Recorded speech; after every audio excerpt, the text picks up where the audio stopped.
Hello traders, আশা করছি সবাই ভালো আছেন, সুস্থ আছেন। এই পর্বে আমরা আলোচনা করব মার্কেটের অন্যতম একটা গুরুত্বপূর্ণ পয়েন্ট, ব্রেকআউট এবং পুলব্যাক। আপনারা জানেন আমরা আগের পর্বে আলোচনা করেছিলাম অর্ডার স্ট্রাকচার সম্পর্কে। আপনারা খুব ভালোভাবে প্র্যাকটিস করতেছেন, সেটা অবশ্যই উৎসাহব্যঞ্জক এবং আমি পার্সোনালি খুব উৎসাহ পাচ্ছি যে আপনারা আসলে যেভাবে চেষ্টা করতেছেন, ইনশাল্লাহ আপনারা খুব দ্রুতই প্রফিটেবল ট্রেডিংয়ে যেতে পারবেন। এটার জন্য আমি সবচেয়ে বেশি খুশি। তো চলুন আমরা আজকের পর্বে যে বিষয়টা সেটা নিয়ে আলোচনা করি, ব্রেকআউট এবং পুলব্যাক। কোনো অর্ডার স্ট্রাকচার যদি তার পূর্বের কোনো স্ট্রাকচারের হাই অথবা লোকে ভেঙে ফেলে, অর্থাৎ একটা স্ট্রাকচার বিল্ড আপ হলো, দেন এটা শিফটিং এর পরে স্ট্রাকচারটা কনফার্ম করছে এবং পরবর্তী কোনো একটা স্ট্রাকচার যদি এর পূর্বের যে স্ট্রাকচারটা ওটার হাই অথবা লোকে যদি ভেঙে ফেলে, তাহলে ওটাকে আমরা ব্রেকআউট বলতেছি।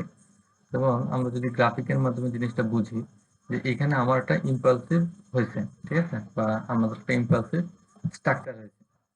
তো ইম্পালসিভ স্ট্রাকচার হওয়ার পরে মার্কেট একটা কারেক্টিভ হয়েছে, দেন আবার নতুন একটা ইম্পালসিভ হয়েছে।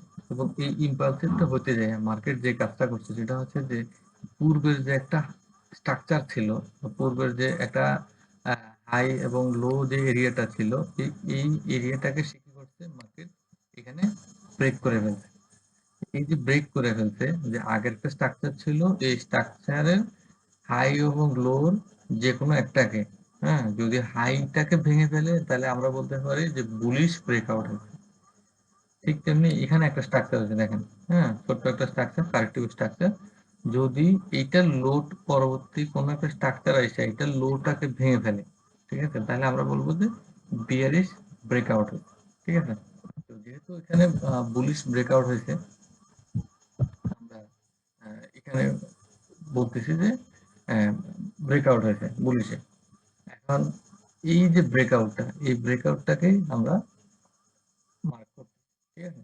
এখানে দেখেন একটা স্ট্রাকচার হয়েছে, এখানে একটা বুলিশ স্ট্রাকচার হয়েছে, দেন মার্কেট একটা কারেক্টিভ স্ট্রাকচার দিল, দেন আবার এটাকে ব্রেকআউট করে ফেললো বুলিশ স্ট্রাকচার।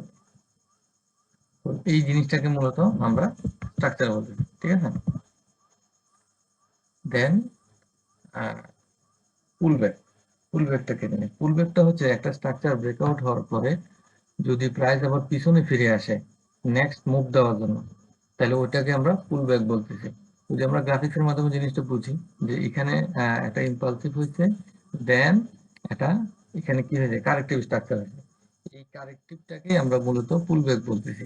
তাহলে পুলব্যাক কখন হবে, যখন একটা ইম্পালসিভ হবে, ইম্পালসিভ হওয়ার পরে ইম্পালসিভের লোটাকে সে আবার ব্রেক করবে না। প্রথম শর্ত হচ্ছে কি, যে একটা ইম্পালসিভ হবে, ইম্পালসিভের লোটাকে সে ব্রেক করবে না, ব্রেক না করে সে পরবর্তীতে আবার একটা ইম্পালস হবে। তো এই যে ইম্পালস, প্রথম ইম্পালস হওয়ার পরে দ্বিতীয় ইম্পালস হওয়ার জন্য এই যে পিছনের দিকে আবার একটা ব্যাক করছে, যেটাকে আমরা কারেক্টিভ মুভ বলতেছি, এই কারেক্টিভ মুভটাকে মূলত ব্রেকআউটের ক্ষেত্রে আমরা পুলব্যাক বলি। একই জিনিস, কিন্তু যখন আমরা ভিন্ন ভিন্ন বিষয় নিয়ে আলোচনা করব তখন এগুলো ভিন্ন ভিন্ন নাম হয়ে যাবে। আমরা স্ট্রাকচারের সময় এটাকে আমরা ইম্পালসিভ স্ট্রাকচার বলতেছি, এটাকে কারেক্টিভ স্ট্রাকচার বলতেছি। কিন্তু যখন ব্রেকআউট এবং পুলব্যাক নিয়ে আমরা যখন ডিসকাস করব, বা ব্রেকআউট এবং পুলব্যাক নিয়ে যখন আমরা কাজ করব, তখন এই কারেক্টিভ স্ট্রাকচারটাকে আমরা বলবো পুলব্যাক স্ট্রাকচার বা পুলব্যাক। ইম্পালসের পরে একটা পুলব্যাক হবে, পুলব্যাক থেকে আবার নতুন করে একটা ইম্পালস হবে, এবং যখন নতুন ইম্পালস হবে তখন আগের ইম্পালসের টাকে সে ব্রেকআউট করবে, ঠিক আছে। এখানেও সেম জিনিসটা হবে, আগের ইম্পালসের হাইটাকে সে ব্রেকআউট করবে। এইভাবে যতক্ষণ পর্যন্ত সে ব্রেকআউট করবে ততক্ষণ একটা ট্রেন্ড কন্টিনিউ করবে বা কন্টিনিউশন দেখাবে, ঠিক আছে। আবার বিএসসির বেলাও সেম জিনিসটা হবে, মার্কেট একটা ইম্পালস হবে, দেন একটা কারেক্ট হবে, দেন আবার একটা ব্রেকআউট হবে, ঠিক আছে। আবার একটা ইম্পালস হবে, সরি কারেক্টিভ হবে, দেন একটা ইম্পালস হবে, এবং এখানে একটা ব্রেকআউট হবে, ঠিক আছে। এবং এইভাবেই চলতে থাকবে মার্কেট। তো আমরা পরের স্লাইডে যাই। আচ্ছা, কেন ব্রেকআউট এবং পুলব্যাক জানাটা আমাদের জন্য খুবই গুরুত্বপূর্ণ? অবশ্যই অনেক গুরুত্বপূর্ণ। কেন? যে সেটা হচ্ছে যে আমরা ব্রেকআউট এবং পুলব্যাক দেয়া আমরা মার্কেটের অর্ডার জোন, যে অর্ডার, যে কোথা থেকে আমরা অর্ডার নিব, কোথা থেকে আমরা বাই বা সেল করব, এই জিনিসটা আইডেন্টিফাই করার জন্য মূলত আমরা ব্রেকআউট এবং পুলব্যাকটা নিয়ে কাজ করব, ঠিক আছে? তো ব্রেকআউট এবং পুলব্যাক জানার জন্য আমাদেরকে আমরা যে আগের পর্বগুলো আলোচনা করেছিলাম ওইখানে আমরা যে বিষয়গুলো বের করছিলাম অর্ডার স্ট্রাকচারের ক্ষেত্রে, সেটা হচ্ছে যে অর্ডারের যে স্ট্রাকচার বা মার্কেটের যে অর্ডার ফ্লো, এগুলো দিয়ে আমরা কি বের করতে পারি। প্রথম হচ্ছে যে আমরা মার্কেটের ট্রেন্ড বের করতে পারতাম। ঠিক আছে, যে আমাদের ট্রেন্ডের ডিরেকশনটা কোন দিকে আছে, ওই ডিরেকশনটা কতটা শক্তিশালী কিংবা দুর্বল, এবং ওই ট্রেন্ডটা কখন পরিবর্তন হচ্ছে, এই জিনিসটা আমরা আইডেন্টিফাই করতে পারতাম আগের যে স্ট্রাকচার বা ফরমেশন গুলো দিয়ে। তো এটার পাশাপাশি আমরা একটা জিনিস বের করতে পারতাম, সেটা হচ্ছে ভোলাটিলিটি এবং মার্কেটের যে ভলিউম, ওই ভলিউমের চাপ বা প্রেসারটা কতটুকু আছে সেটা আমরা অনুমান করতে পারতাম বা প্রেডিক্ট করতে পারতাম। ঠিক আছে?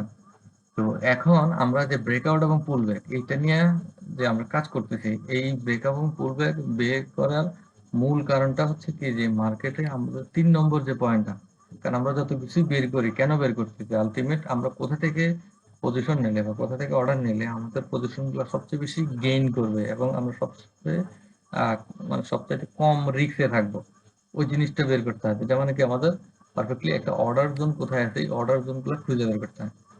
এই অর্ডার জোন গুলা খুঁজে বের করার জন্য এবং কোন অর্ডার জোনটা আমাদের জন্য বেস্ট অর্ডার জোন, এই জিনিসটা বের করার জন্যই মূলত আমাদের ব্রেকআউট এবং পুল ব্যাক জানাটা প্রয়োজন, এবং পারফেক্টলি সেটা আমাদের স্কিল ডেভেলপমেন্ট করার প্রয়োজন, যে মার্কেট কোথায় ব্রেক হচ্ছে, কতটুকু ব্রেক হচ্ছে, এবং সেটা পুল ব্যাকটা কতটুকু হচ্ছে।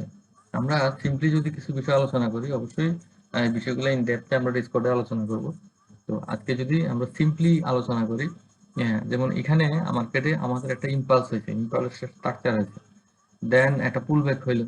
তো এই পুল ব্যাক হওয়ার পরে আমরা পরবর্তী ইম্পালসটাকে আমরা মেজার করব, যে এই ইম্পালসটা হওয়ার সময় আগের যে হাইটা ছিল এটাকে ব্রেক করছে, সে কতটুকু ব্রেক করছে, এবং এই ব্রেকিংটাকে আমরা মেজারমেন্ট করব। যদি সে অনেক বেশি পরিমাণ পুল ব্যাক ব্রেক করে এবং পুল ব্যাক করে, এই পুল ব্রেকআউট এবং পুল ব্যাকের যে প্রিডিকশন বা যে রেঞ্জ, এই রেঞ্জের উপর ভিত্তি করে আমরা এই অর্ডার জোন গুলো খুঁজে বের করবো। কেন? কারণ মূলত এই অর্ডার জোন গুলো থেকেই আমাদের অর্ডার গুলো হবে, আমাদের এন্ট্রি গুলো হবে। আমরা যদি ধরেন মার্কেট আমাদের এটাকে ব্রেক করছে, আমরা যদি এখান থেকে একটা এন্ট্রি নিয়ে নিই, তাহলে দেখা যাচ্ছে এই এন্ট্রিটা আমাদের প্রফিটে যাইতে যত সময় লাগবে, এখান থেকে আমাদের এন্ট্রি যদি নেই, আমাদের এই এন্ট্রিটা প্রফিটে যেতে খুব কম সময় লাগবে। এবং যে বিষয়টা সেটা হচ্ছে যে আমরা যদি এখান থেকে এন্ট্রি নিতাম, তাহলে আমাদের এন্ট্রিটা অনেক সময় লসে ঘুরতো, এবং দেখা গেছে যে অনেক সময় আমাদের এত বড় রেঞ্জ থাকে না যেটা আমরা এফএল ক্যারি করতে পারি। তো সেক্ষেত্রে আমরা যদি এইসব জায়গা থেকে এন্ট্রি নিই, দেখা গেছে যে আমাদের এখানে এসব জায়গায় আমাদের এফএল খুব কম হবে এবং আমাদের টিপি বা প্রফিটের রেঞ্জটা অনেক বেশি হবে। তো এই বিষয়গুলো নিয়ে আমরা ডিসকর্ডে অবশ্যই ডিপতে আলোচনা করব, এগুলো নিয়ে আমরা প্র্যাকটিস করব এবং আমাদের আরো বিষয়গুলো নিয়ে ডিসকর্ডে আলোচনা করব। তো আমরা যেহেতু টিউটোরিয়াল লেসন, এখানে আমরা টিউটোরিয়ালটাকে অনেক বড় করতেছি না, আমরা শর্টকাটে করতেছি, জিনিসটা জাস্ট থিওরিটিক্যাল জিনিসটা বোঝার জন্য, যে মার্কেটে আসলে ব্রেকআউটটা কেন গুরুত্বপূর্ণ এবং ব্রেকআউটের কোন জিনিসটা দেখে। সিম্পল কথা হচ্ছে যে একটা ইম্পালসিভ হবে, যেটাকে ব্রেকআউট হবে, ব্রেকআউট মুভ হবে এবং পুল ব্যাক মুভ হবে, এই দুইটা জিনিসকে আমরা একটা ক্যালকুলেশন করে বা মেজারমেন্ট করে আমরা আমাদের এই অর্ডার জোন গুলা খুঁজে বের করবো। যখন একটা ব্রেকআউট হচ্ছে, আমাদের যখন ব্রেকআউট হচ্ছে, তখন আমরা বুঝতে পারতেছি যে এখানে একটা ব্রেকআউট হচ্ছে, তার মানে কি এখানে কাছাকাছি কোথাও আমাদের কি আছে, অর্ডার জোন আছে। এবং যখন মার্কেট পুল ব্যাক করবে, পুল ব্যাক করার সময় আমরা অপেক্ষা করবো, কি করবো, আমরা এন্ট্রি নেওয়ার জন্য অপেক্ষা করতেছি, যে মার্কেট কখন পুল ব্যাক হবে এবং আমাদের এই অর্ডার জোনটা আমরা আগেই মার্ক করে রাখবো। এবং যখনই আমাদের অর্ডার জোনটা মার্ক হয়ে যাবে, তখন আমরা অপেক্ষা করবো যে কখন পুল ব্যাক করার পরে মার্কেট অর্ডার জোনে আসে এবং অর্ডার জোনকে হিট করে। যখনই অর্ডার জোনকে হিট করতেছে, সাথে সাথে আমরা এন্ট্রি নিচ্ছি এবং আমরা এন্ট্রি নেওয়ার পরে আমাদের এন্ট্রিটা আমরা সাকসেসফুলি ক্লোজ করার আশা করতেছি। তো বিষয়টা খুবই ইন্টারেস্টিং, খুবই মজার বিষয় এবং অবশ্যই অনেক প্র্যাকটিসের বিষয়।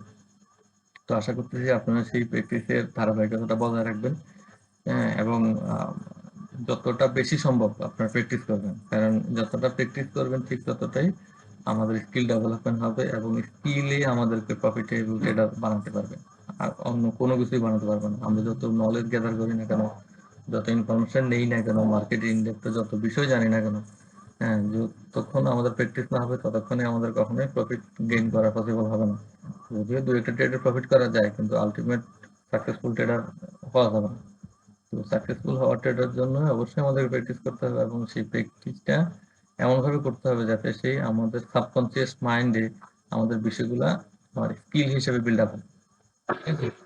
তো সবাই ভালো থাকবেন, সুস্থ থাকবেন। সবার সুস্বাস্থ্য এবং মঙ্গল কামনা করতেছি। আল্লাহ হাফেজ।